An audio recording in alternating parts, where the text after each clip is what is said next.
So definitely something worth taking a video of, and that is that, so this time of the year, what is this, April 27th, I think, 28th, and the big thing that's happening right now is the maple flow in our area, Western Washington, has started.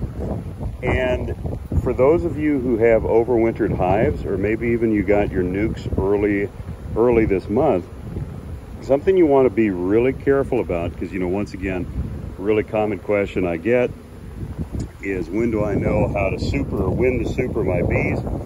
And so here's a perfect thing, especially if you have overwintered colonies.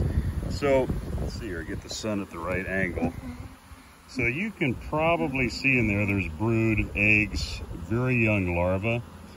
And then you also have nectar, which obviously is the really shiny.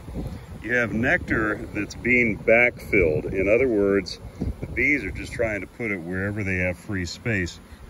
Now the problem with that, see, is you have cap brood, and then you've got some nectar, and then you've got the young larva.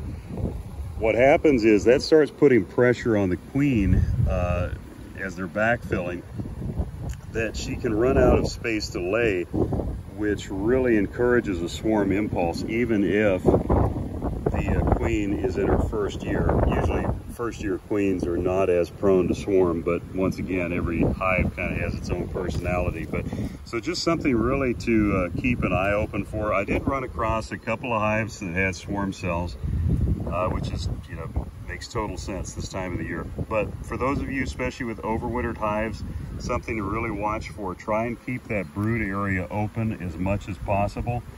If you have frames of feed here like this that are capped, even if you have to go grab a frame of foundation or what have you, because what I'm going to do, well, we're taking this as a split here in the next couple of days anyways, and they don't have swarm cells yet, so I'm not too worried about it. But if you do see swarm cells and you're not ready to split yet, sorry about that, poor bee, but he stung me first, and you're not ready to split yet, you can just make sure to destroy all the swarm cells, shake off every frame, because they'll hide them. They'll hide them really good sometimes, especially in the crevices of the frame and everything. They'll hide swarm cells. But the biggest thing is, if they don't have swarm cells yet, prevention is definitely better than just trying to distract them from swarming when they've already started the process. So just make sure that brood area is open.